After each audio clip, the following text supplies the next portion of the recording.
Goals in the Jamaica Premier League continue to come at a premium, as only 6 were scored in the 5 matches on the opening week at the UWI Captain Horace Centre of Excellence. Like the first 2 days, where only 2 goals each were scored, it was a similar situation on day 3 as Waterhouse FC and Harbourview played out a 1-1 draw. It took Waterhouse just 15 minutes to break the deadlock, Andre Fletcher doing the honours from the penalty spot. But 9 minutes later, Harbourview, who were having the better of play, pulled level. Man of the match, Okwasa Chong, scoring a beauty for the Stars of the East, as the game ended that way, with both teams sharing the points. Very fair results, but I think if we were a little bit more cutting edge and a little bit better in the decision making in the final third, especially for the second half, easily could have been 3 points.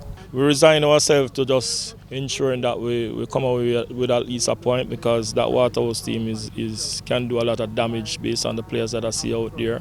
So I needed for us to be very sturdy in defence, but those moments of counter was what I was looking for, what I was setting up for, but it didn't happen.